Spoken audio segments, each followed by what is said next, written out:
Facebook para comenzar de manera formal con este conversatorio.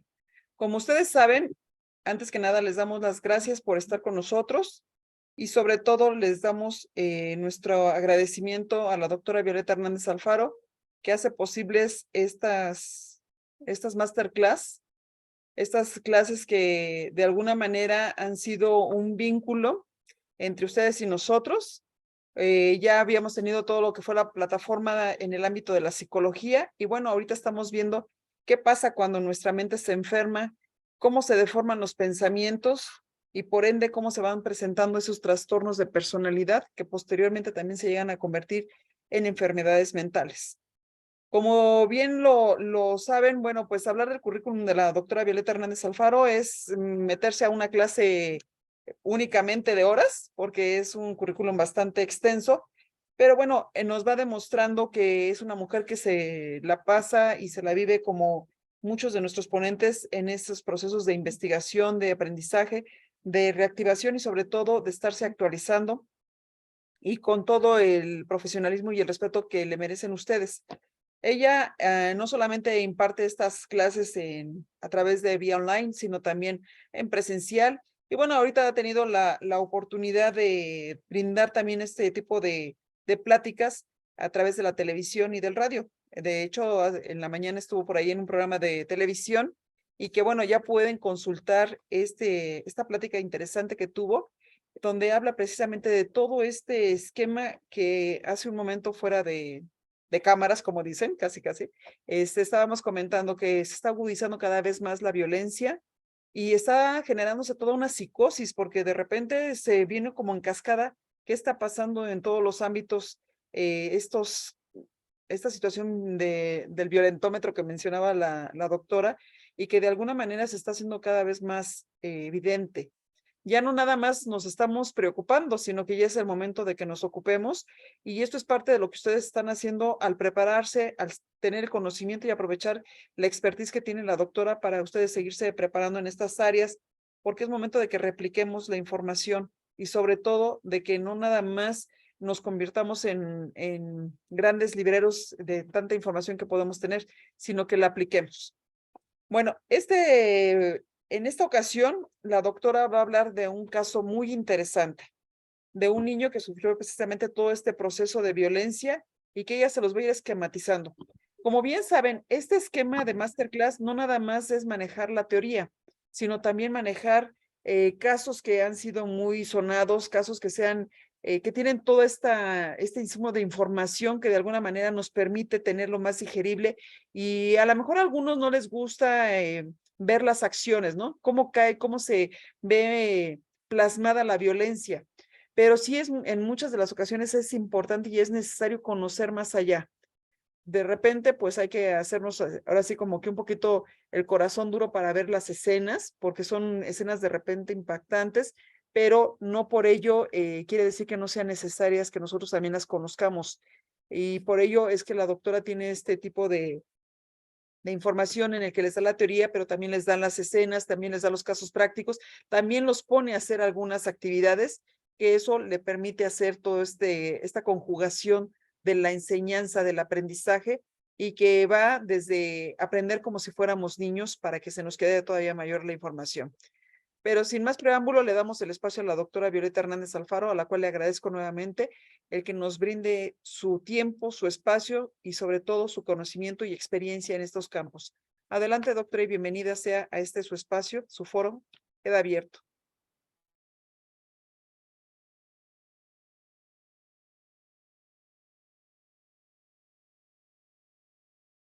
Muchas gracias.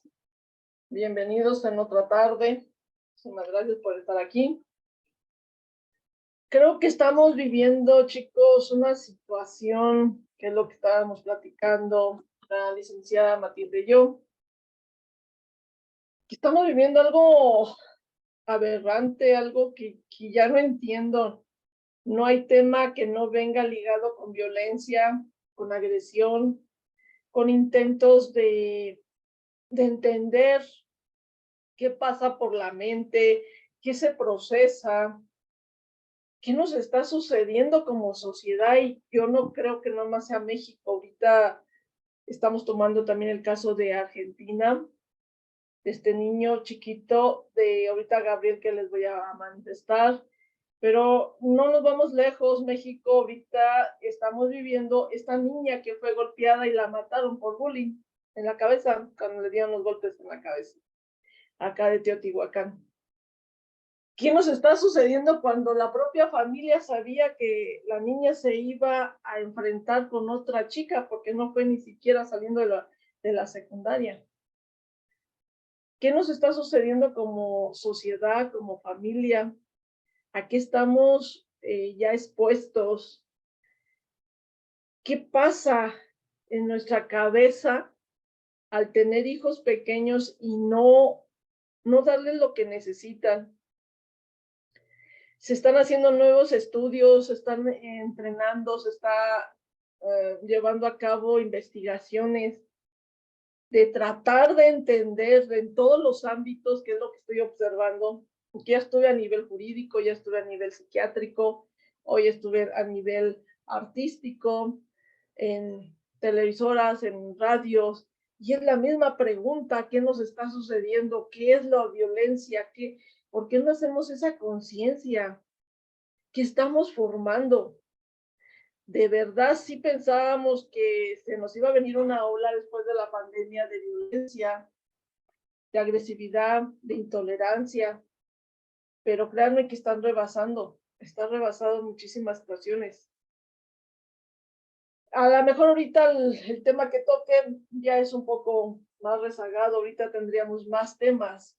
Yo hago referencia ahorita en México de la situación de esta niña, de estas dos, una está presa y otra está muerta. Estamos hablando de jovencitas de secundaria. ¿Hasta dónde vamos a llegar? ¿Hasta dónde está efectuándose esa violencia? La escalera de la violencia, la escala, el que genera, y no solo ya son hombres, también son mujeres. ¿Qué nos está pasando realmente en nuestra sociedad? ¿Qué nos está pasando en esos hogares? Ya no solo es el noviazgo, ya no solo es el feminicidio, ahora volteamos a ver la violencia en los adolescentes, la violencia en los niños. ¿Qué nos está sucediendo?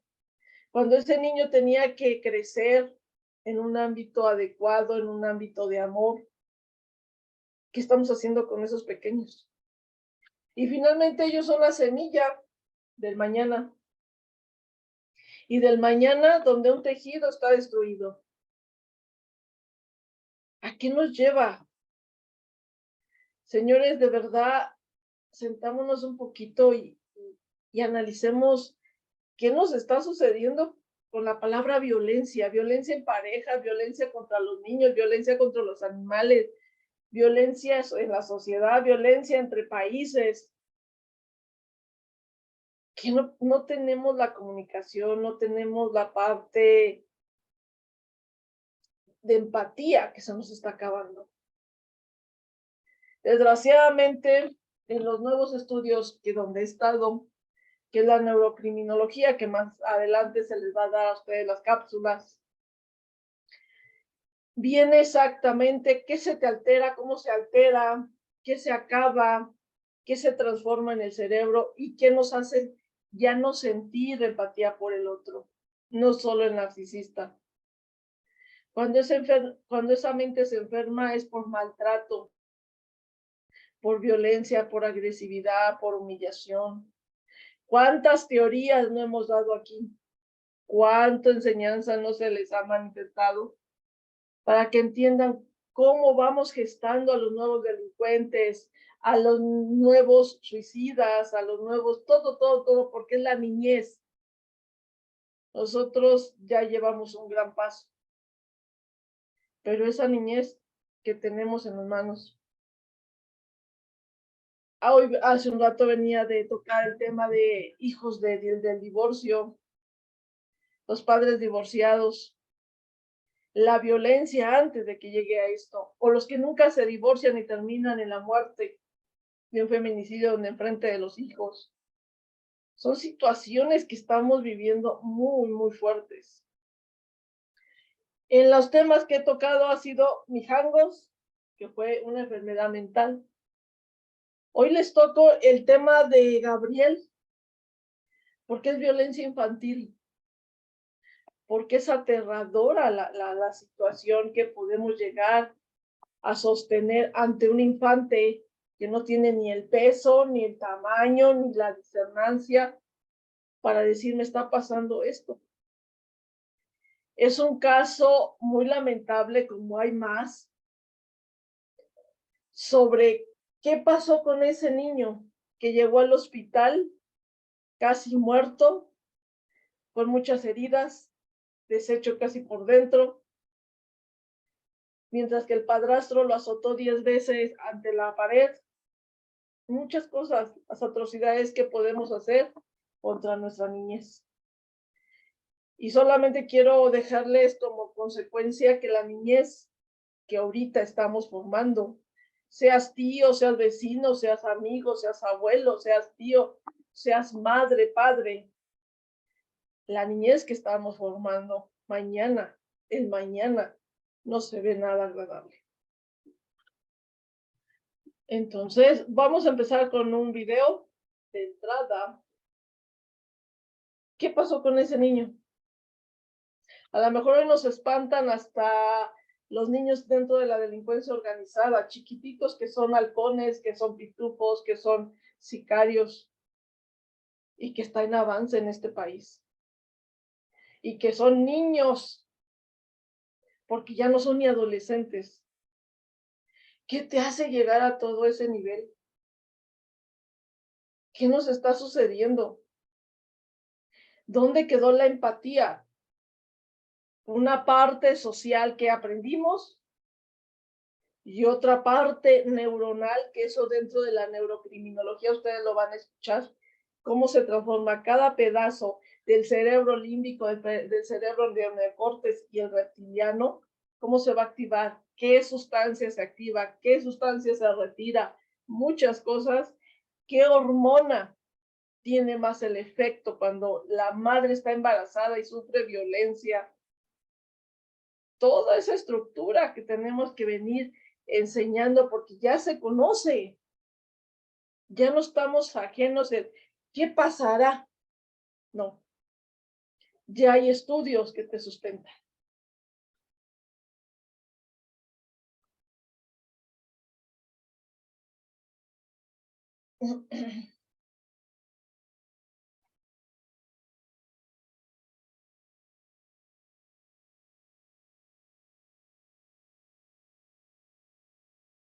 Vamos a iniciar con el primer video.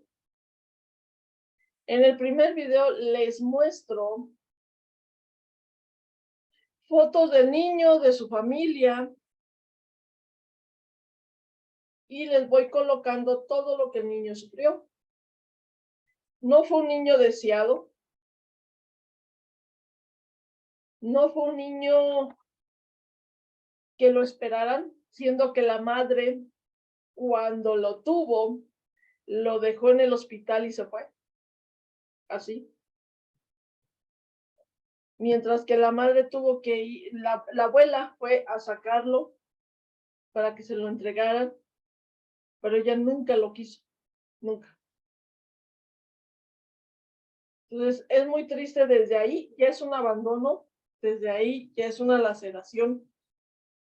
La chica se drogaba completamente.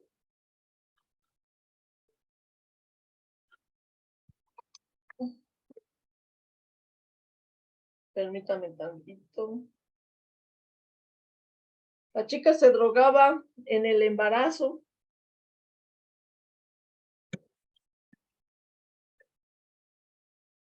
Lo curioso es que nunca lo quiso. A los otros dos niños que tenía, sí.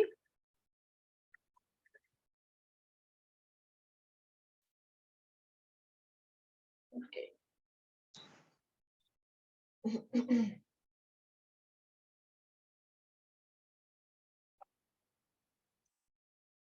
Iniciamos con este. pequeño introducción de todo lo que vivió el niño. Y de aquí nos vamos a ir a toda su estructura. Acuérdense que estábamos en las enfermedades. ¿Qué tiene la madre como enfermedad o como trastorno, el padre que tiene? Y toda la aberración que se ha dado para llegar a este grado. Todas las afectaciones que tenemos para ser transgresores hacia un ser humano.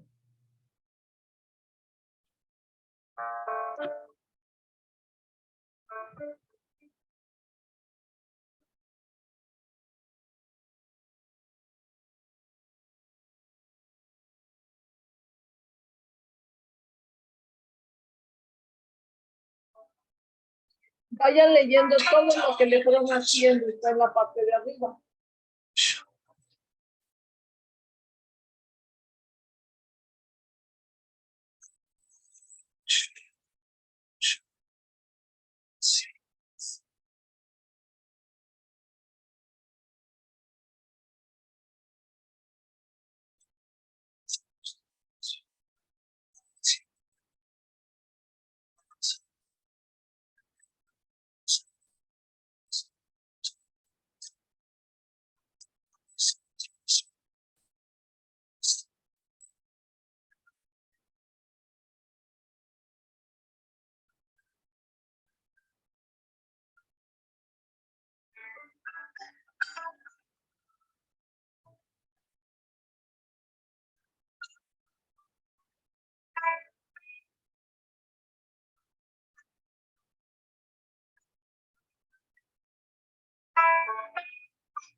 Con esto inicio para empezar a hacer conciencia sobre el tema que voy a tocar. Esto no solo es Estados Unidos, con un niño que se llama Gabriel. Hay muchos Gabrieles en todo el mundo. Hay muchos Gabrieles en familia. Mi pregunta es, tú, padre, ¿por qué sacas tu hazaña? ¿Por qué sacas todas tus faltas, tus vacíos con un niño, con tu propio hijo? ¿De qué careces? ¿Qué es lo que quieres? ¿Estás preparado realmente para tener una vida? Un niño, traerlo al mundo. No solo son los 9 meses, es la educación, es el amor el que te voy a dar, la comprensión, todo ese trabajo en que si yo me comprometo a tener un hijo, voy a hacer. Si no están preparados de verdad, no lo hagan. Y si no, váyanse y prepárense antes de. ¿Y qué es prepararse? Checa lo que tú tienes como persona. ¿Qué le vas a brindar a ese niño? ¿Verdad?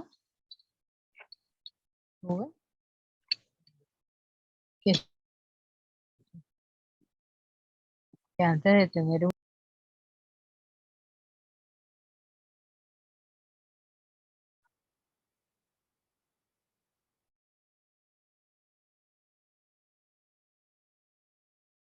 Vamos a empezar a analizar a la madre.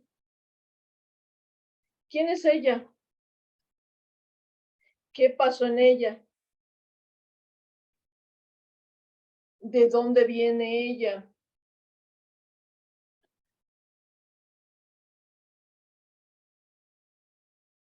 Acuérdense que esta fase es cuando la mente se enferma. Cuando a veces tenemos problemas y necesitamos o llega un bebé a nuestra vida. ¿Y qué sucede atrás de todo esto? Piensen qué enfermedad tenía la mamá, qué trastorno tendría la mamá para llegar a hacer todas las atrocidades que ustedes ahorita leyeron, que aceptaba que el padrastro, pero verdaderamente quien le hacía todo era ella misma, su hijo. No lo quería, no lo soportaba. Ella tendría una deficiencia mental, sería una persona antisocial o sería una persona psicopática. Preguntas, ¿qué son? Porque una madre que se supone que es la fortaleza, la madre la que te va a cubrir, la madre la que te va a ayudar, te va a mimar, te va a dar, esa es la primera que te manda a la tumba. Es esa la que se divierte echándote gas, pimienta en los ojos, amarrándote, dándote comer arena de gato, sin un abrazo de amor. ¿Qué pasa? ¿Quién es esta persona verdaderamente?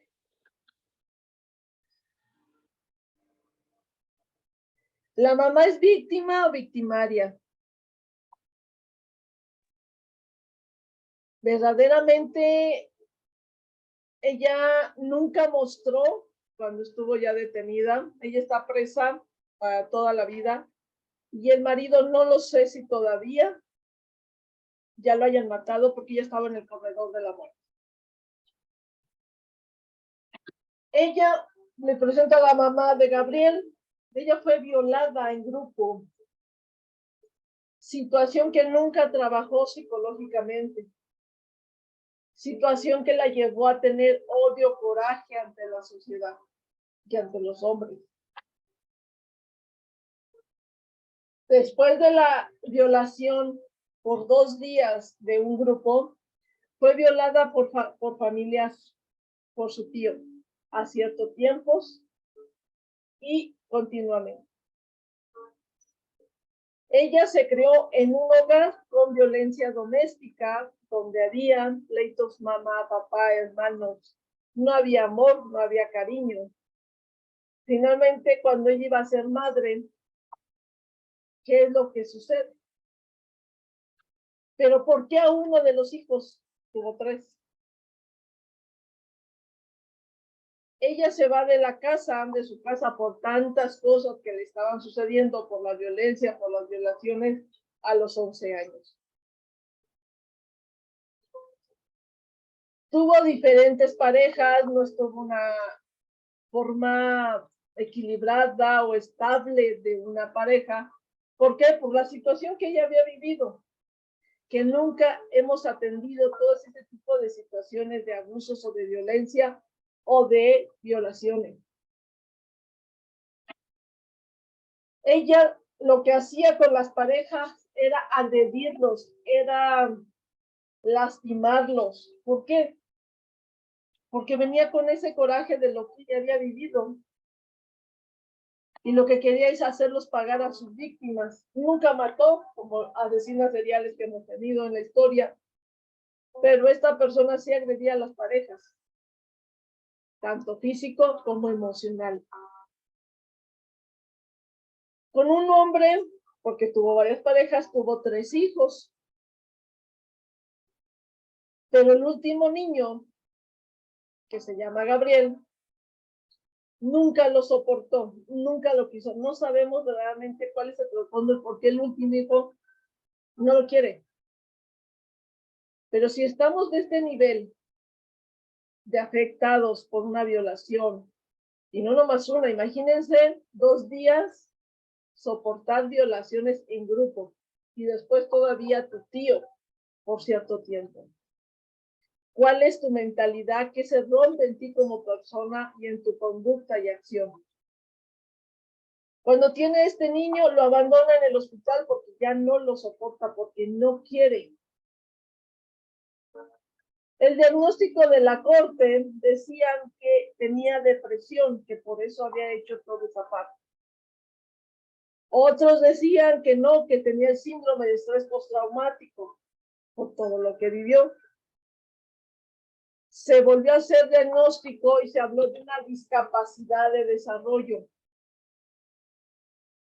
y que su capacidad intelectual estaba severamente limitada. No, señores, sí sabía lo que estaba haciendo.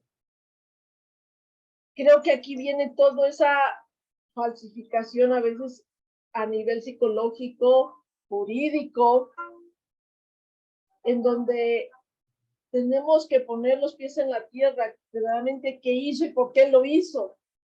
Ya tenemos muchas disciplinas y ciencias que nos pueden dar la pauta para entender. Ella lo que sufrió ante su hijo se le conoce como síndrome de chivo expiatorio. Al niño que se le recarga en la familia, a él se le va a poner que tiene que vigilar a la familia, que va a ver a los papás, que no se casa, toda la culpa siempre lo tiene él. La historia del síndrome del chivo expiatorio lo vamos a ver más adelante, es un síndrome que se aparece mucho en las familias, porque agarramos a un hijo y a él le vamos a depositar todos nuestros vacíos, todos nuestros problemas. Y también decía la corte que no tenía la capacidad de discernir un pensamiento abstracto ni de regular sus emociones. Por lo tanto, ella no merecía morir como el padrastro y por lo tanto ella tenía que quedar encadenada. Perfecto. Antiguamente, con los judíos, existe un ritual. Ese ritual es en una noche de expiación y mandaban a traer a un chivo. A se le conoce el síndrome de chivo expiatorio. Se habla que por orden de Yahvé elegían esos machos cabríos. Uno de ellos era sacrificado, rociando totalmente su sangre. Pero en el síndrome del chivo expiatorio trabajamos que para hacer ese ritual, uno lo mataban y al otro se acercaban todos y le decían sus secretos, sus pecados más fuertes al oído del animal, el que había matado, fornicado, muchas cosas, ya que todos habían pasado y le habían contado al chivo todos sus penas y ya se habían limpiado con la sangre del otro animal. Se lo llevaban, lo dejaban con vida, pero muy lejos, para que así en esa forma se llevara los pecados de ellos. Se hacía un simbolismo de culpa. A eso se le llama síndrome de chivo expiatorio, que es, no le voy a ir a decir a mi hijo lo que yo tengo, pero sí le voy a cargar, tiene la culpa por su culpa y por su culpa, y todos tenemos uno, el que va a cargar con esa característica. Aquí le tocó a Gabriel y no a sus compañeros, a sus hermanos. Después de la ceremonia, aquí lo llevaban muy lejos.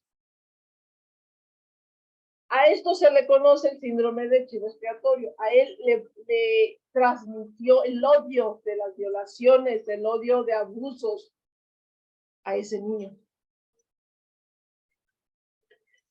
Todo familiar que tenga un chivo expiatorio en casa, le van a desplazar todo el odio, todo el coraje, las culpas, el sistema, todo se lo van a poner al hijo malo, a la oveja negra, como se le conoce. Pero no es así. Simplemente trae un problema ya los padres para trabajar este tipo de síndrome. Se habla que es un mecanismo del inconsciente recargarle a uno de los hijos todas tus faltas, todos tus problemas. ¿Qué lo conlleva a esto? Para que te dé un síndrome del chivo expiatorio, se habla de orígenes de familias muy rígidas, de familias que debe ser como te lo impusieron, como tiene que estar cuadrado, porque por ti si te sales de eso. Y lo vas a transmitir en algunos de los personajes de la familia secundaria. La depresión nos lleva a que no tienes concentración, no tienes cansancio, tienes pérdida de interés, pensamiento suicida, crisis de pánico.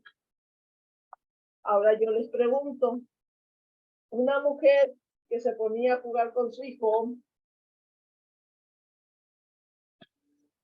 en una tina de baño donde lo amagaba cada noche, en donde lo sometían, en donde con un bat le daban en la boca, donde le jalaban los mechones de cabello. Y cada vez que llegaba trabajo social, lo volvían a vestir bonito y pobre de ti si tú dices algo. Pónganse a pensar si verdaderamente la señora tenía depresión. En la depresión tenemos un retardo psicomotor observado, o sea, lentitud. No concierne la depresión en esta persona. Ella hacía que el esposo, el padrastro de él, se le fuera encima al niño cuando ella le inventaba que este niño era grosero con ella, que este niño la trataba de tocar, que, o sea, le hacía 20,000 inventos al padrastro, y él traía un trastorno explosivo intermitente, esto lo vamos a ver rápidamente, y lo que hacía era explotar. Todo es malo, todo lo ven malo, todo hacen historias. Ese es un trastorno que hay. Y se le iba hacia chiquito de 8 años, un hombre del tamaño que ya vieron sus fotos. Entonces aquí tenemos que la mamá tenía depresión. Se habla que a lo mejor tuvo trastorno postraumático por sufrir las violaciones, la violencia intrafamiliar, etc. El TPT, ya después de 2 años, ya es patológico. Se habla que en esta persona se hizo como tipo trauma, porque nunca fue atendida, porque nunca trabajó la resiliencia y el afrontamiento. Inició con reacciones intermitentes irracionales, pesadillas, recuerdos repentinos, evita situaciones que recuerden el trauma. Yo les pregunto, si la persona, la madre, tenía trastorno postraumático, ¿podría hacerle el daño que le hacían a este niño?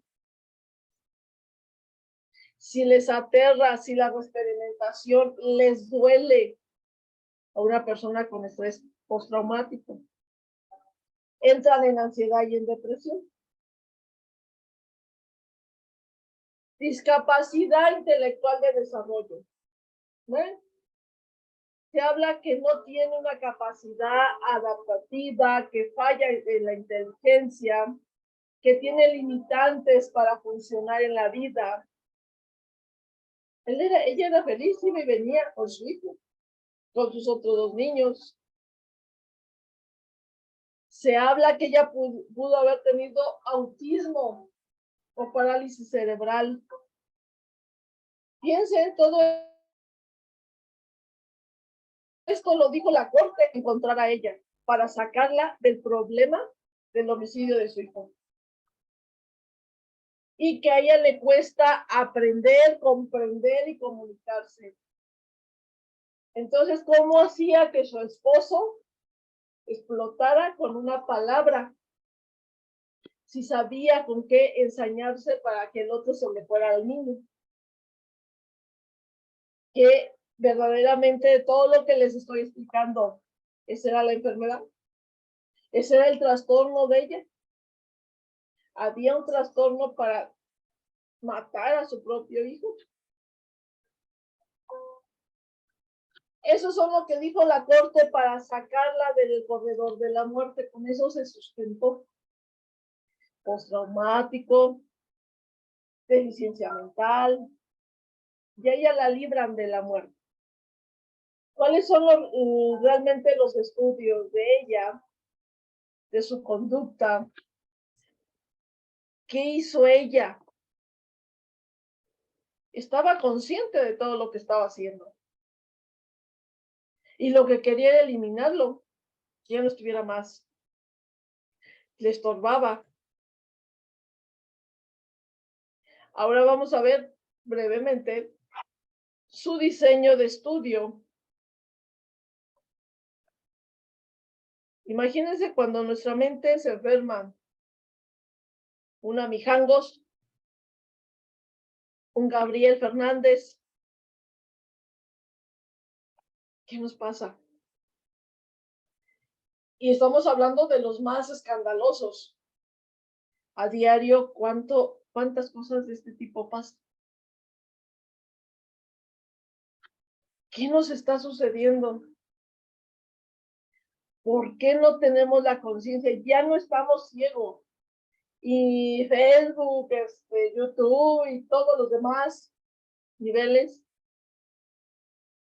volvemos a ver que pasa algo. ¿Por qué? Cuando van al médico, ahí van al internet a buscar qué me dieron de medicamento, qué tengo de síntomas, ustedes mismos se diagnostican. ¿Por qué no cuando yo veo una actitud ajena o que está pasando en casa, o que algo siento que no está bien, puedo ir a investigar, puedo acudir al psicólogo, puedo acudir al psiquiatra. Dos personajes muy importantes que hacen conductas diferentes, hacen trabajos diferentes, pero van de la mano antes que lleguen con el abogado, antes que lleguen con una justicia. Verdaderamente, ¿qué tenía ella? ¿Cuál es su estudio? ¿Tenía una capacidad de evaluación? Sí. ¿Tenía una autoestima fuerte? Sí. Clara, concisa. ¿Límites claros del yo? Una personalidad normal. Esta personalidad normal ya no nomás es biopsicosocial. ¿Cómo haces una autoevaluación de tus conductas? ¿Cómo te ves? ¿Cómo te analizas? ¿Qué quieres? ¿Cuál es tu realidad? ¿Cuál es tu identidad? ¿Cómo te sientes? ¿Cómo te construyes con tus normas? ¿Cuál es el respeto interno que tienes? ¿Cuánto te amas a ti? ¿Cuánto tienes de resiliencia? ¿Cuánto tienes de fortaleza? Para llamarte que tienes una personalidad normal y que puedes confrontar los conflictos. Empatía. La empatía, señores, creo que ya ni la conocemos. La empatía es la tolerancia de la conducta de los demás, de la comprensión, de valorar, de entender la motivación de los otros, de ser recíproco, de dar la mano, yo también te doy la mano, te vas a levantar, yo te ayudo. El día de mañana quizás me toque a mí. Una persona normal con una empatía, con una comunicación efectiva, cambiaríamos el mundo. Cambiaríamos tanta violencia que ya no conocemos otro lenguaje más que violencia, porque ya estamos con palabras antisonantes, porque ya estamos con palabras suspicaces de que algo está pasando, algo está haciendo la otra persona. Y si no tienes todo esto, trabájalo, para eso existen los psicólogos. La personalidad antisocial contra psicopática. ¿Quiénes son? ¿Cómo son? Bueno, tanto el antisocial como el psicópata acosan, amenazan, son crueles, inician daños a terceros. El antisocial se hace por maltrato, se hace por violencia. El psicópata nace, pero no nace malo, nace con su asimetría que le cuesta tener una personalidad normal y una empatía. Pero que si tú le das amor y lo conllevas a ese camino, será otra cosa. El antisocial es aquel que está enojado, como este personaje que estamos estudiando. Me la hiciste y me la vas a pagar, y a lo mejor no tú, quien se pare enfrente de mí, y así sean mis propios hijos. La crueldad física, la mentira que van a utilizar, más es el antisocial. La violación de las normas. La mayoría, cuando eres un antisocial, te escapas de la casa, te impones, pero porque atrás vienes con un historial de violencia. No están fuera de su realidad. Están conscientes de lo que están haciendo. No hay alteraciones como la de Mijangos, por eso empecé una alteración de enfermedad. Este es un trastorno. Y estás consciente al 100% de lo que estás haciendo y hasta dónde puedes llegar. No estás afectada de una conciencia. Sabía cómo le estaba haciendo la vida imposible y que su hijo iba a terminar muerto y que dónde iba a terminar. A lo mejor no les da miedo, porque es otra característica del antisocial, no te da miedo la pena. El ausente prolongados de hogares como ella lo hice a los 11 años. ¿Por qué? Porque no aguantaba todo lo que estaba viviendo. No tiene ruptura la realidad como el primer caso que le puse. El porcentaje más alto es de este nivel, por enfermedad que maten o que dañen por enfermedad mental, es menor. ¿Qué pasa aquí? La parte jurídico-forense. Él tiene que enfocar las afectaciones. Hay un trastorno psíquico, hay una consecuencia funcional para que llegaras al lícito como Mijangos o como esta mujer que estaba concretamente adaptada en la realidad y se divertía con su hijo acabándolo. O tiene una afectación en funciones psíquicas en el momento del hecho, o sea, en el momento del hecho me perdí como Mijangos. O estoy consciente de lo que estoy haciendo. El día que lo mataron, ella lo provocó. El padrastro lo agarró al niño de 8 años y lo aventó cerca de 10 veces hacia la pared.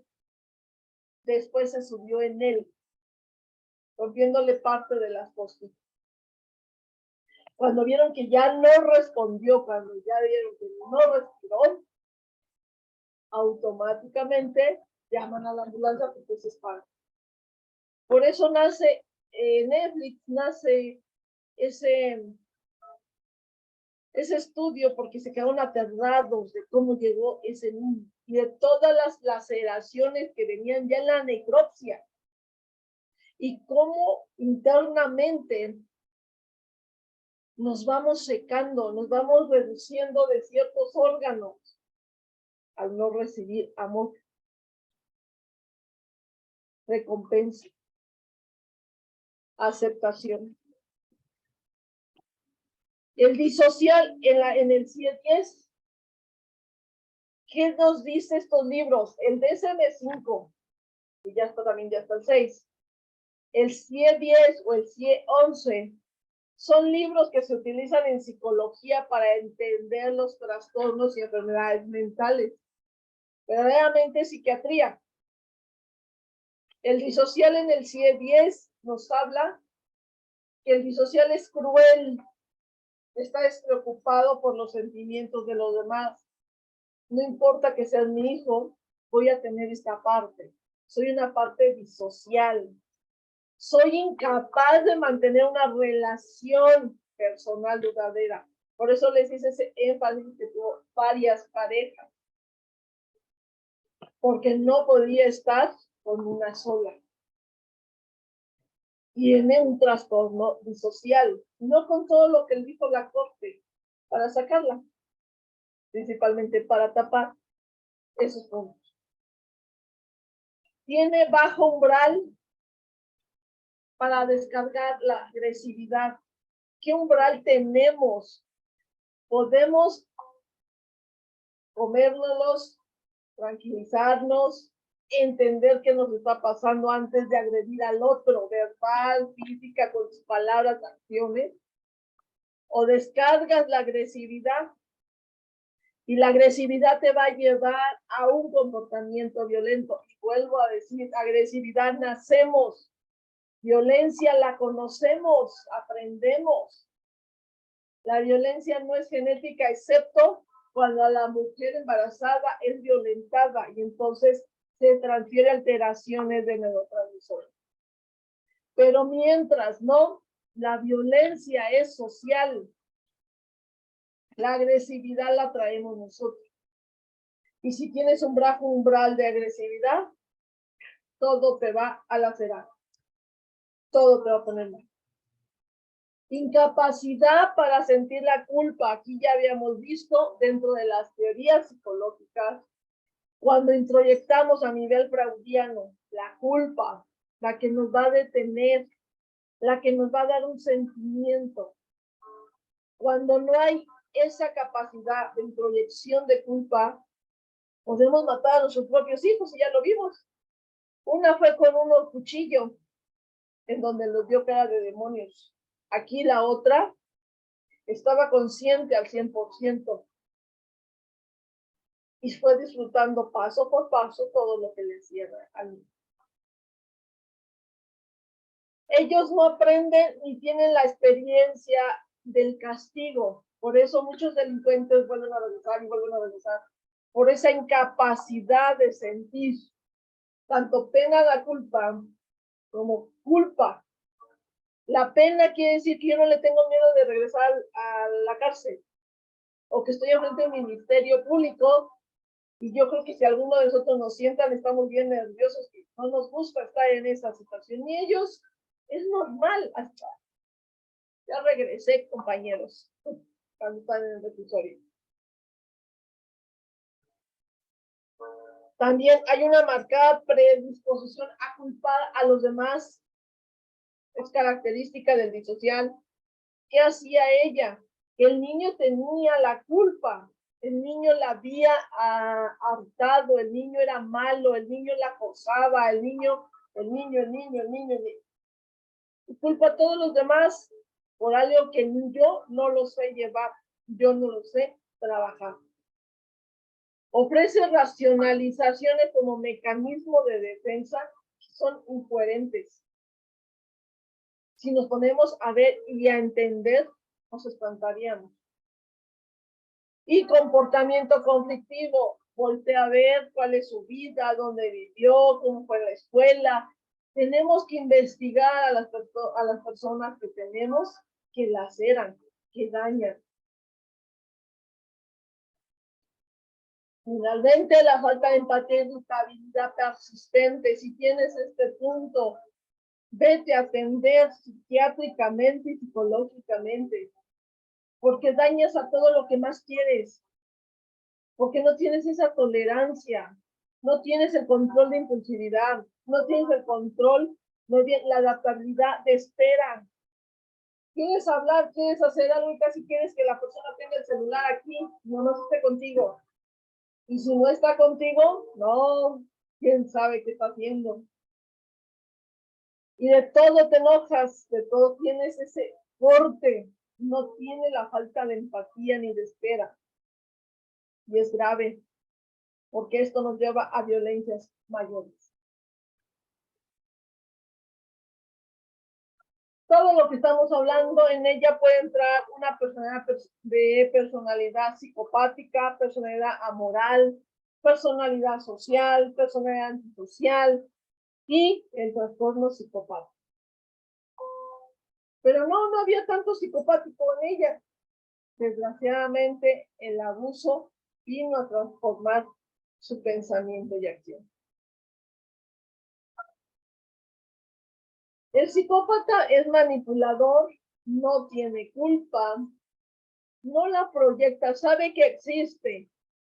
Algún día les daré esa conferencia donde entiendan cómo procesa las emociones el psicópata y qué pasa con el funcionamiento cerebral, donde no hay un remordimiento, la impulsividad completamente, mienten patológicamente, no aceptan, así los tomen ustedes agarrando lo que se está robando, si tienen esta personalidad, no, afecto superficial, falta de empatía,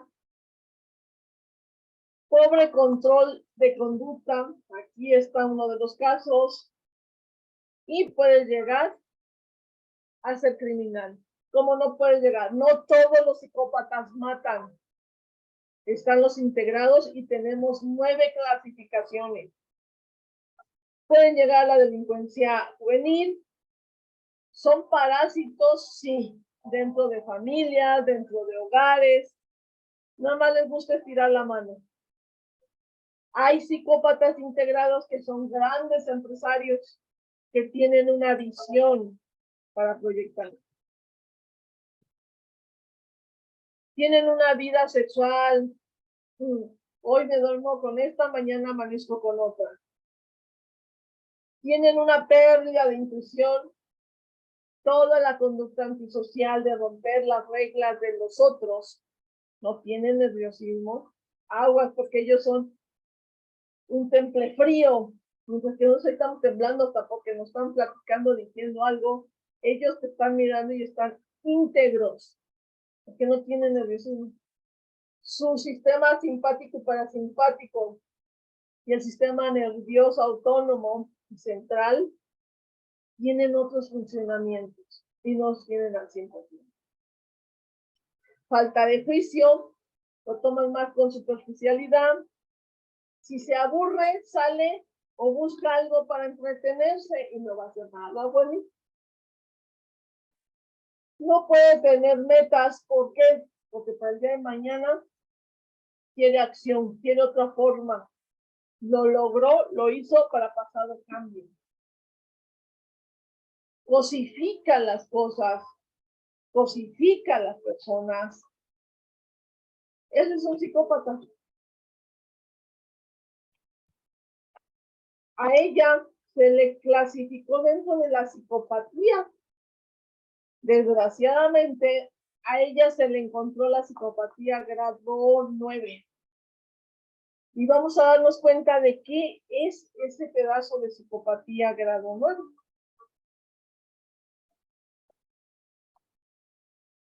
Es 8, perdón.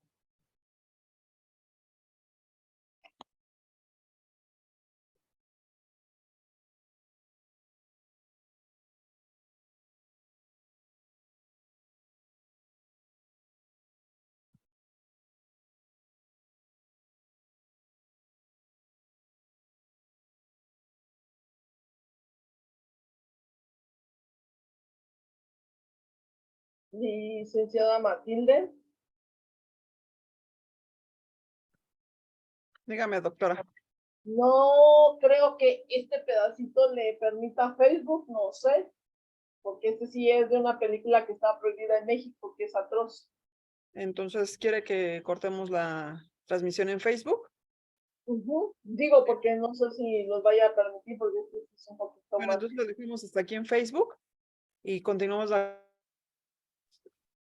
con la grabación normal para que después ustedes la vuelvan a ver.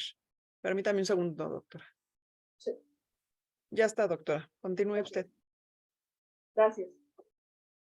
Aquí tenemos la tipología de Milon. Milon es un psicólogo psiquiatra, en donde hace una investigación de una clasificación de la psicopatía. La madre de Gabriel entra en el 8, yo os he dicho 9, que es el malévolo, y el tirano es el 9, está peor que este. Por el disfrute de laceraciones, de agresiones. Aquí vamos a ver un pequeño video de lo que son capaces de hacer este tipo de personas con estas cualidades, y al final viene su clasificación. El control es lo que te hace sentir feliz, ¿no? Aunque dudo que un pendejo como tú sea feliz. Yo dudo mucho que seas una víctima. Eres un pinche error de la naturaleza.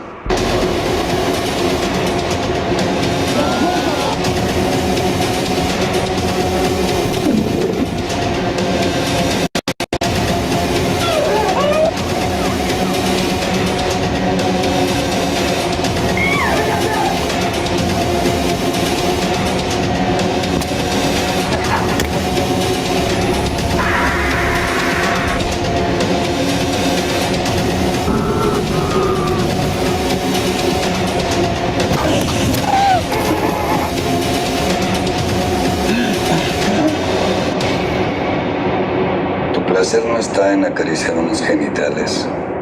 Está en lastimarlos, en lacerarlos.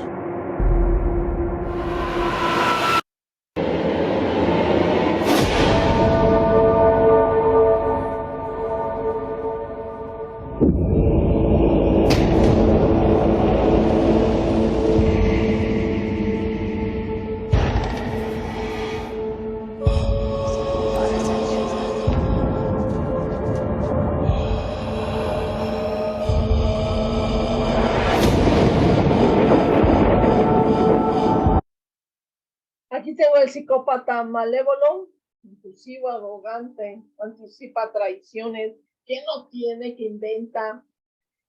inventa castigos, crueldad, frialdad, viene de maltrato infantil, odia las emociones tiernas por maltrato infantil. Y vuelvo a reiterar toda esta situación, o sea, ¿hasta dónde podemos llegar con un niño maltratado? Mañana lo vamos a pagar, porque salen a la sociedad a dañar. Son vengativos, hostiles, sádicos, paranoides. Aquí ven con todo el mundo celos en todos lados, con parejas, con propios jefes en la parte laboral, todos están en contra de, no tiene remordimiento, la culpa, no trabajan. Y van escalando, no conocen la ética la trabajan para ellos mismos. Y me da igual a quien yo daño no daño. Esa es una de las características de psicopatía malévola que tuvo la mamá de Gabriel. O que tiene más bien, porque está viva y ella sí se va a quedar.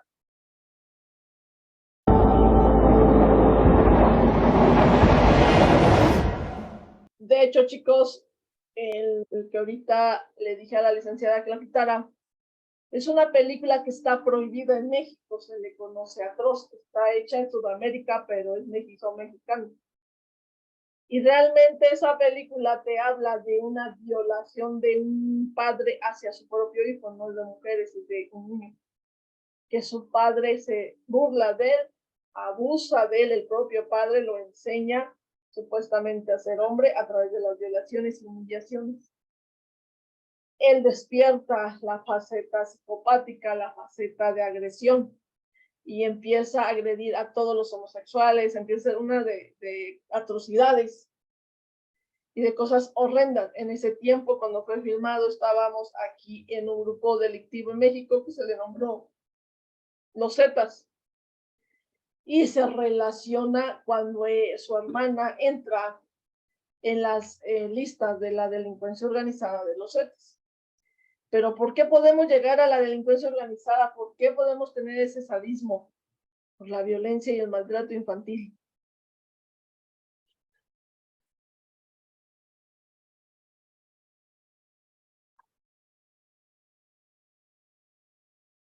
Ahora, ¿quién es Lauro Aguirre?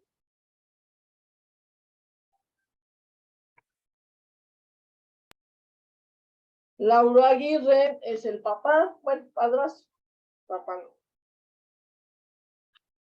El padrastro de Gabriel Fernández. Desgraciadamente, tanto la madre como el padrastro traen trastornos, traen una violencia atrás, traen problemas psicológicos.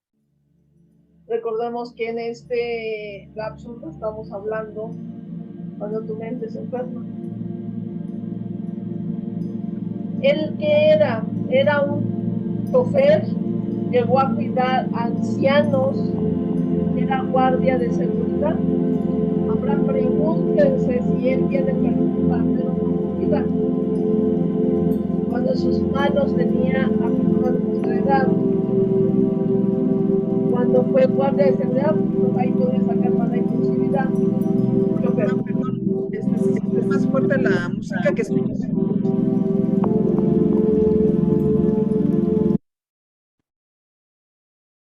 Perdón, es que se escuchaba más fuerte la música que su voz. Nada más le todo el compartido, pero no le pongo la música que ya viene.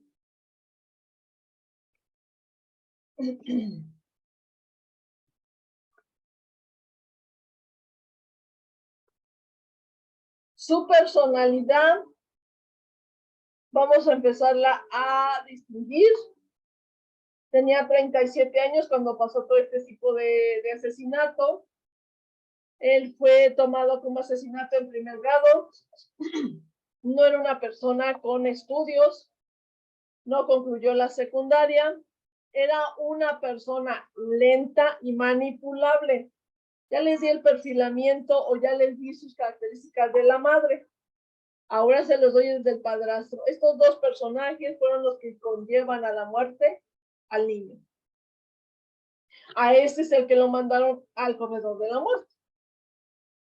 Sus propios compañeros de trabajo hablan que era una persona muy atenta, que era una persona intachable, que era una persona amistosa, que ayudaba, que apoyaba, que no entendían el por qué tenía que estar en un proceso de homicidio infantil, que él tenía mucha paciencia y respeto en todos sus trabajos. Esa es su personalidad de él. Se habla, porque a todo lo que le estoy diciendo es lo que se investigó, los que se presentaron como testigos, gente de su trabajo se presentó, su expareja de él se presentó, donde ella platica que ella salió embarazada y abortó, y de ahí él cambió porque se enojó mucho, porque perdió ese niño. Entonces ya no cuadra con la violencia que estaba generando a Gabriel, con el tipo de personalidad que se sabía, todas sus acciones en trabajo y exparejas. Y él se retira literalmente de la expareja, principalmente por ese aborto, porque a él le dolió mucho, él esperaba ese bebé. ¿Cuál es su neurocomportamiento?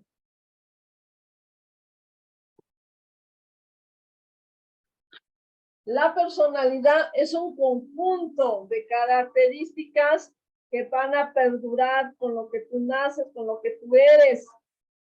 Y esa personalidad va a tener diferentes estímulos que va a tener una reacción con lo aprendido y con lo nato que somos. Es una combinación. Y cuando esa combinación sale, es como nos relacionamos directamente, a través de nuestras relaciones interpersonales y las emociones que damos. Esta personalidad tiene ese patrón. ¿Cómo sientes? ¿Cómo respondes a esa emoción? ¿Y cómo te relacionas con los demás? Si a esta persona se le investigó y reaccionaba con amor ante sus pacientes, reaccionaba con amor hacia la espera de su hijo, ¿por qué llegó a este tal grado de todo lo que convivió? ¿Con quién convivió que lo llevó a qué? ¿Qué tenía?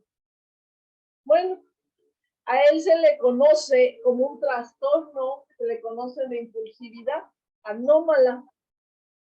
Este trastorno intermitente o trastorno de agresión, impulsividad, son a través de experiencias reflejadas y te afecta tu forma de ver, de sentir, de pensar, de tener esa resiliencia, y te va a llevar a ese funcionamiento interpersonal con que tú te vayas desarrollando.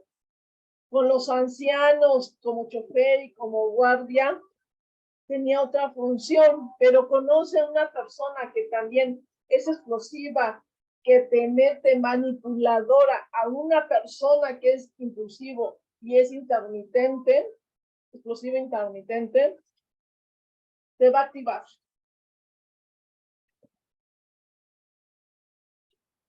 El trastorno antisocial más el trastorno de control de impulsos que trae el trastorno explosivo. Y aguas porque llegas a hacer lo que ellos hicieron. El antisocial tiene la ausencia de la empatía, es impulsivo, irresponsabilidad y violación de los derechos de los demás. Ahí me da igual. Esa es la parte antisocial.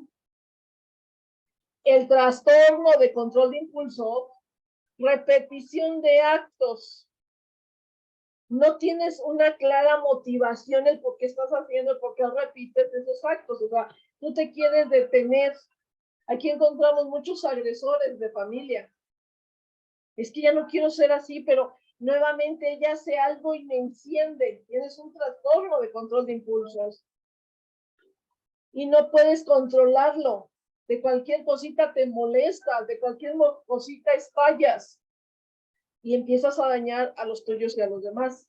Son dos trastornos que uniéndonos lleva al explosivo intermitente y terminas en algo como este caso. El trastorno de impulsos, ¿qué es lo que pasa con este trastorno? Tiene una parte de perversión de la voluntad donde no la va a detener, o sea, la voluntad es más débil que tu ira, te quieres detener, pero no lo puedes hacer. Va a tener tus funciones, pero las pulsiones son muy fuertes, esa impulsividad que te va a llevar a la locura, a lo que estalles, a lo que dañes. El trastorno explosivo intermitente es agresivo.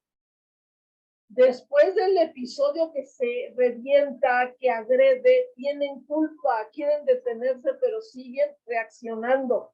Tienen arrebatos recurrentes, que apenas estás hablando y de mejor estás alegando, ya se paró porque ya te pegó, ya te aventó, ya te hizo, y de momento trata de detenerse, pero no puede. Tiene que trabajar psicológico y psiquiátricamente. Ese trastorno explosivo intermitente lo tenemos muy marcado ahorita, ya más que el propio antisocial. Porque hasta que te pases un alto o que te le cierres, sacan el arma y te disparan. Así es como estamos ahorita aquí. No controlan los impulsos, no tienen tolerancia, tienen una agresividad tanto verbal como física que te va a destruir todas tus relaciones interpersonales. Y no estás pensando en dañar porque no eres un psicópata. Nace del momento que no lo puedes controlar. Cualquier provocación, dañas. ¿Qué hacía la madre que traía otro tipo de trastornos? Activar al otro, por eso le gustaba el picarle la cresta y para que el otro reaccione. ¿Cuántas personas no tenemos así? Atrás de todo este trastorno intermitente, explosivo intermitente, había un sujeto con ansiedad y depresión. Él sí, ella no. Le digo, al que mandaron a la muerte a esta persona, no lo sé si ya lo mataron, pero ya estaba en el corredor de la muerte. Isauro presentaba que era intolerante, impulsivo, irascible, frustrado, y cuando llegaba, cuando se enojaba, cuando ya lo espaciaba ella de tanto espacio duro y duro porque se divierten, llegan al máximo de ira. Se habla que esa última noche donde llevaron a este niño, la chica le dijo que su propio hijo la había tocado sexualmente, que le había hecho daño, y él lo que hizo, explotó y llegó a su máximo, sin detenerse, sin ponerse a pensar. Era un niño de 8 años, porque son irascibles, no tienen ese control, su voluntad no pueden reflexionar, se levantan y son agresivos, brutales, peligrosos, hasta que vuelve a bajar todo el proceso que pasa en su cuerpo, se dan cuenta del daño que hicieron. Pero están en su realidad. Aclaro, no es Mijangos que tuvo un brote psicótico. No. El impulsivo, explosivo, intermitente, sale este término en 1870. Y se habla que es ausencia de motivación aparente y que no puede reflexionar, pero agrede. Tener ese sentido. Para 1979 se habla que el acto impulsivo se descarga y carece de una motivación, o sea, estás enojado, pero ¿por qué? Porque tú solo te hiciste tus historias en tu cabeza, porque tú solo te encendiste con una cosita, y luego si tienes una mujer manipuladora, como lo fue su esposa, imagínense cuál. Para el 2001, otro término del impulsivo explosivo intermitente, falta de preocupación por las consecuencias a largo plazo. Es cuando él reaccionó, se dio cuenta que mató al niño, de la descarga negativa que tuvo, de sus actos que hizo. No procesan. Entonces queda el término impulsivo explosivo intermitente. Una, que se aprende en casa, vuelvo a la violencia y me vuelvo a regresar a la infancia. Impulsividad de dos circuitos del cerebro que al instante se van a conjuntar. Que la amígdala va a gestionar las emociones, pero perturbarlas, y en lugar de darte la tranquilidad, te va a alterar una impulsividad elevada. Y que el sistema prefrontal no te va a detener ni te va a servir para que, espérate tantito, te sostenga antes que tú actúes.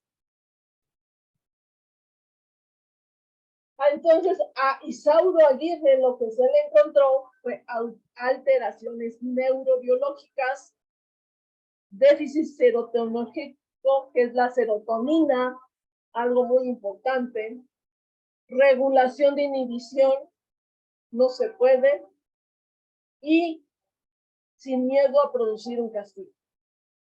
Por eso actuó contra un niño de 8 años.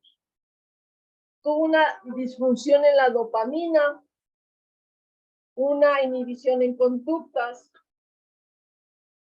y su circuito mesocolómbico de su recompensa es ya, ahorita en este momento lo quiero y lo necesito. La neurociencia hoy en la actualidad, la neuropsicología, la neurología afectiva, la neurociencia hoy te da muchas explicaciones. ¿Qué pasa? ¿Por qué ese comportamiento? Y que él no podía aprender del castigo. Por las faltas de la serotonina, de la dopamina, de muchos neurotransmisores, que aquí es breve lo que les muestro, pero que yo les dije que vamos a tener una clase exclusiva de puras neurotransmisores que nos llevan a hacer. Aquí tenemos a Isauro, aquí tenemos a Per, y aquí tenemos a Gabriel, sano y en el plan que llevó en el hospital.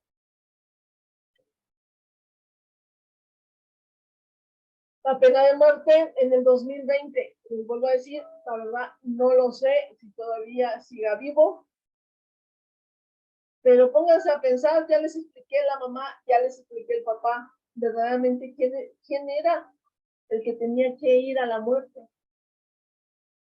Piénselo.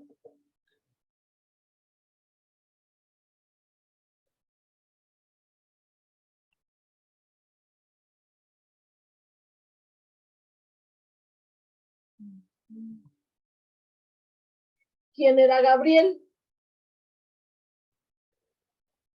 Ya les expliqué la mamá, ya les expliqué el papá, ya. Ahora, ¿quién es ese pequeño que lo maltrataron así?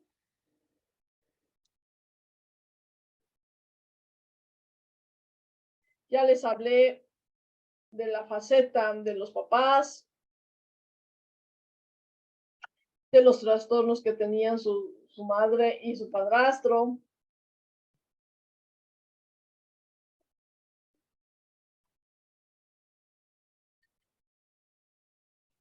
¿Qué características tenía este niño? Con esas dos personas que tenían inestabilidad psicológica, psiquiátrica. Bueno, Gabriel Fernández era de un temperamento melancólico. El temperamento es una base biológica donde ellos nos van a ayudar, el temperamento, a dar una conducta, pero que no tiene nada que ver el medio ambiente, es de nosotros. Cuando llega el medio ambiente y nos transforma es carácter, así como agresión y violencia, es temperamento y carácter. Era un niño melancólico. ¿Qué es un niño melancólico? Pues abnegado, que necesitaba que lo abrazaran, que lo reconocieran. Era muy emocional, depresivo, le gustaba disfrutar de las artes, le gustaba ser una persona amigable, son de las que se quitan la camiseta por hacer las cosas. El melancólico se entrega mucho en sus sentimientos. Esto que están viendo en pantalla fue su última carta que le hizo a su mamá el 10 de mayo como regalo. A pocos días fue lo que le sucedió y toma.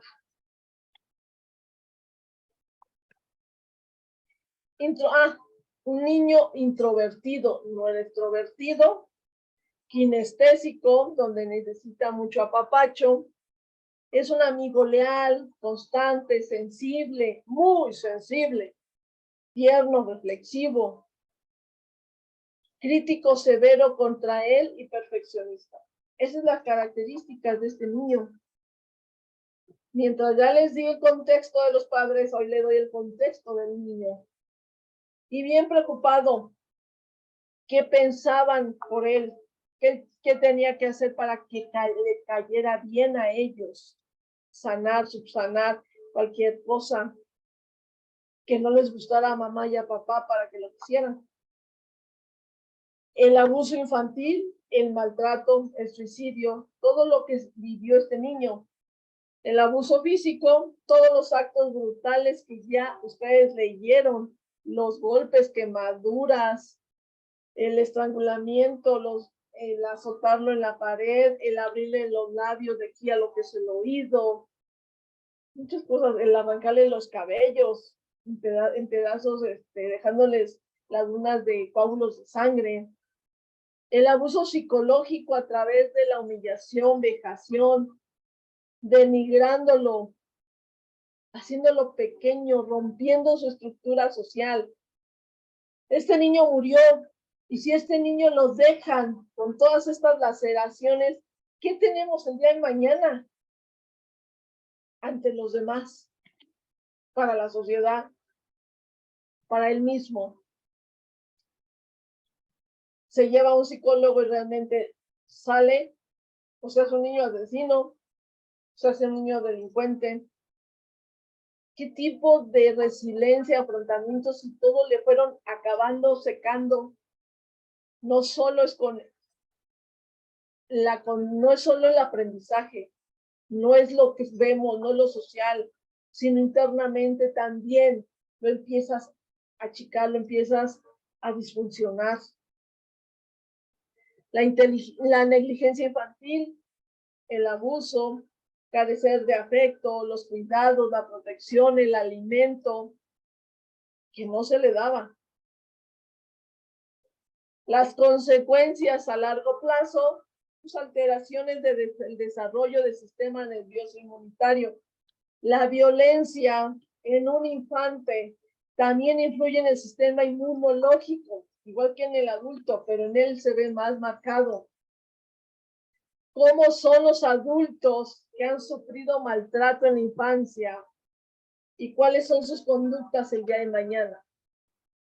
También los trastornos en el desarrollo cerebral temprano, que como les vuelvo a repetir, pronto tendrán esa clase de neurocriminología bien detallada, qué se alteran y qué estamos alterando en nuestros cerebros, que la sociedad es como la tenemos.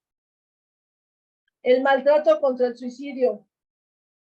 ¿Cuántos aguantan? A este niño lo mataron, pero ¿cuántos niños no aguantan y se matan? O llegan a la adolescencia y ya no tienen sentido de vivir, pero es a través de esta violencia. La desesperanza y el dolor que hoy nuestra niñez tiene, con maltrato, con violencia, con padres divorciados que ejercen violencia contra el niño, ya sea uno, ya sea otro, todos los factores que nos pueden llevar a violentar a un infante, a romper la teoría de apego, a romper su camino adecuado de conocimiento. Permítame un tantito, por favor.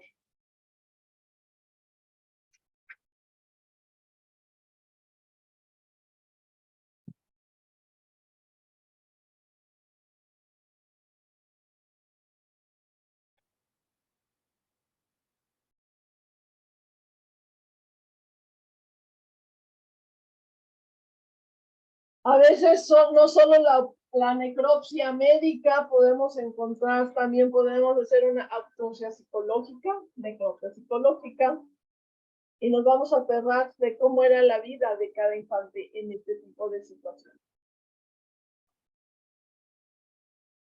Ya le di los 3 parámetros, padre, madre, niño, concepto, y lo aterrador de todo lo que le hicieron. Ahora solo a ustedes les toca juzgar. ¿Qué estamos haciendo? Tomé un caso como muchos pueden ser. No es solo Gabriel. Tenemos muchas situaciones.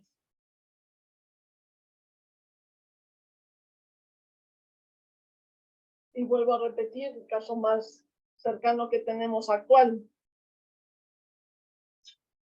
Como este tipo de niños. Como la niña que acaba de morir, que tenemos creo que una semana o menos. ¿Cuántas cosas de estas se van repitiendo? Con este último video, terminamos la exposición de quién fue Gabriel, de quiénes son, cuáles son los trastornos. Por eso se llama Cuando tu mente se enferma. Porque vamos a ir sacando temas aterradores, pero que atrás hay un trastorno. Espero les guste el cierre que tengo para ustedes. La canción que viene es de Niños Asesinos. ¿El por qué la puse? Porque el día de mañana nosotros mismos estamos creando los monstruos para esta sociedad. Si es que están vivos.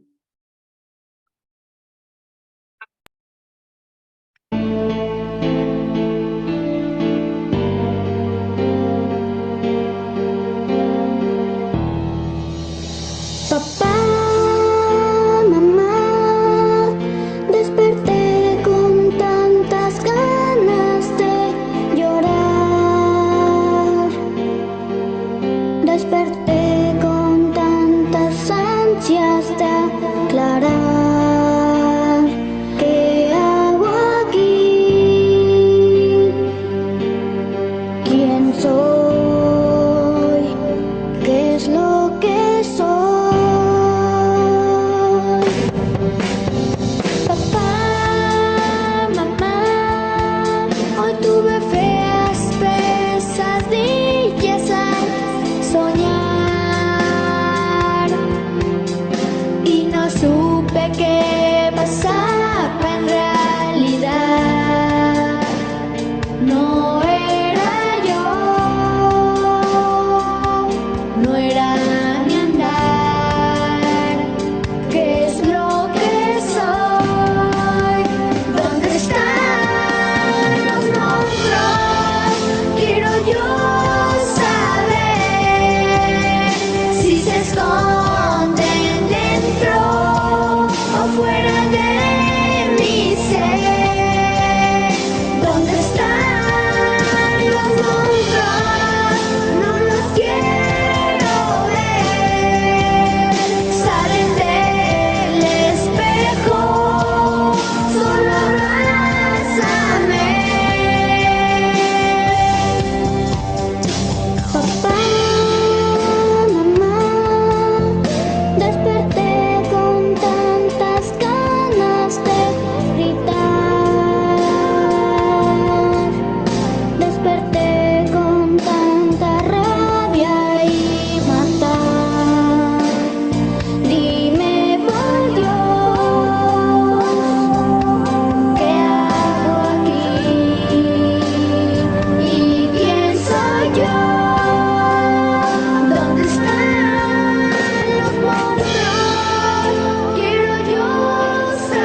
Así que espero que les haya servido este caso, la explicación que se refleja a muchas situaciones familiares que hoy en la actualidad estamos confrontando.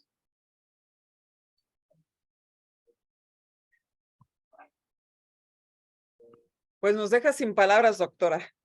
Dicen que no solamente hay que preocuparnos, sino lo más importante es ocuparnos. Yo creo que fue un caso, pues muy impresionante, ¿verdad? Pero yo creo que nos sirvió para tener tanto de los, es como una balanza, ¿no? Nos puso el lado de la mamá, el lado del papá, y obviamente, ¿quién era el fiel de la balanza? Pues era el niño, ¿no? Es un caso que, pues, nos puede hacer reflexionar y nos puede mover tantas fibras, porque, pues, afortunadamente somos de los que estamos, entre comillas, bien, ¿verdad? Somos funcionales.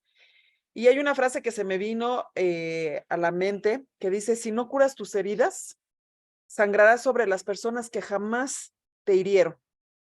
Hay que aprender a sanar nuestras heridas, a curar las propias heridas antes de intentar sanarlas de los demás. ¿A qué se refiere esto? De que si nosotros vemos o mejor dicho, nos sentimos de alguna manera, para eso existen esas redes de apoyo, esas redes de ayuda.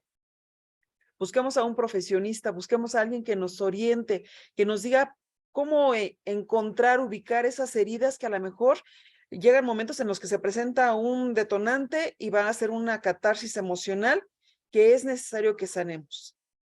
Los niños son tierra virgen y nosotros los papás muchas veces por nuestras propias emociones, por toda esa secuela que venimos arrastrando de generación en generación, pues los vamos haciendo que sean, valga la expresión, el receptáculo de esas emociones tóxicas, nefastas, vomitamos sobre de ellos todas estas emociones que a la larga, bueno, pues aquí se ven las consecuencias. Una, que podemos llegar a ser víctimas, pero también podemos llegar a ser victimarios. Aquí en este doble espejo que nos presentó la doctora, bueno, pues yo creo que se alcanza a visualizar y a vislumbrar muchas cosas que es momento de hacernos conscientes. Ella que al inicio de esta masterclass mencionaba, o desde antes ya nos había dicho en conversatorios, nos hacía mucho énfasis y ahora viene ese recuerdo que ella mencionaba siempre. Después de la pandemia, aguas, porque se van a detonar muchísimas cosas que ahorita no estamos viendo. Y aquí se está viendo. Se habla y pareciera una psicosis social, todo el mundo habla de violencia, violencia, violencia, y pareciera que jalamos la violencia. Pero yo creo que es momento de que nos hagamos conscientes y de que veamos en qué focos, cuáles son los focos rojos que se están prendiendo para que coadyuvemos a ayudar, valga la expresión, a que sanemos, a que ayudemos, a que repliquemos este tipo de espacios que de verdad son en su valor, a lo mejor podrían ser carísimos por toda la información que se nos presenta. Este esfuerzo que ella hace y que de alguna manera transmite con su conocimiento y estas investigaciones que no son así de hoy me senté y ya me puse a hacer mi tarea, así como voy a buscar de Wikipedia y voy a pegar y todo eso.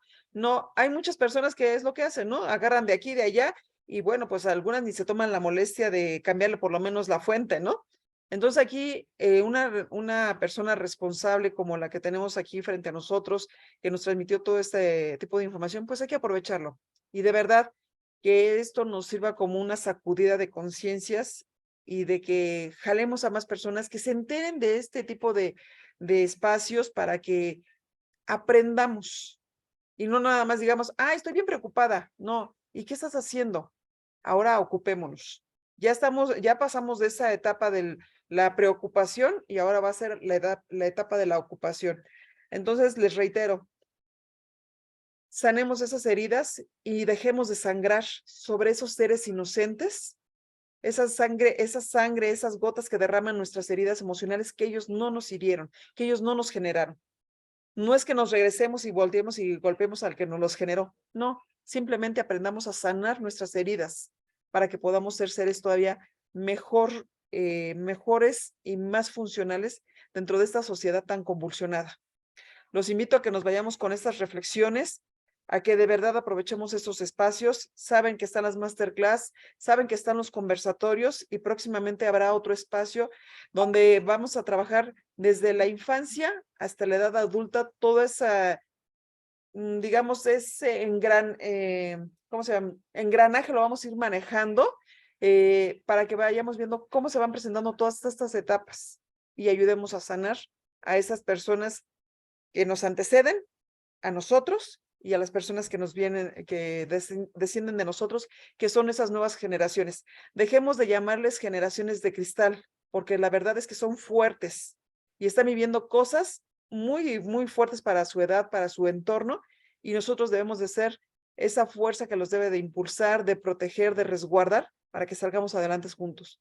Muchísimas gracias, doctora, por esta clase, que la verdad es que yo creo que a muchos nos movió muchas fibras sensibles, de repente como que nos reflejamos, de repente como que decimos, ¿qué estoy haciendo? A lo mejor yo también como mamá, como papá, como hermano, como pariente, ¿qué estamos haciendo? Le agradezco de manera muy, muy personal y de corazón nuevamente este espacio que nos brinda y sobre todo este tipo de temas que por crudos que parezcan, tienen mucho, mucho de mensaje que tenemos que aprender a leer entre líneas. Gracias a todos por su presencia y pues váyanse con la reflexión. Ya saben, las dudas o cualquier situación nos las pueden hacer llegar a través del grupo de WhatsApp, o el próximo lunes nos vemos aquí a las 6 en punto con la doctora en este espacio que es el Masterclass de la doctora Violeta Hernández Alfaro. Mil gracias, mil felicitaciones, doctora. Bueno, pues nuevamente les damos nuestro agradecimiento y los invitamos a que no nos dejen de seguir. Sigan a la doctora en sus redes sociales, ya saben que la pueden localizar como Violeta Alfaro. Sigan, acaba de subir, de hecho, ¿verdad? La entrevista que le hicieron el día de hoy, ya está ahí en Facebook, si quieren verla. Ah, ya está, ya ven, ahí, donde dice, ahí está. Entonces, síganla, y hay otros espacios que también va a abrir pronto la doctora en el cual va a estar participando. Y bueno, pues hay que aprovechar este conocimiento y unámonos replicando este tipo de información. Muchas gracias a todos, es un placer estar con ustedes como siempre. Igualmente, bueno, Gaby Orozco le da muchas felicitaciones, igual que muchas más, pero ya no le quiero seguir robando tiempo de su espacio a su tiempo, o tiempo a su espacio, porque sé que anda muy ocupada con otras actividades. Gracias a todos, cuídense mucho, les deseamos una muy buena noche y feliz inicio de semana. Hasta luego.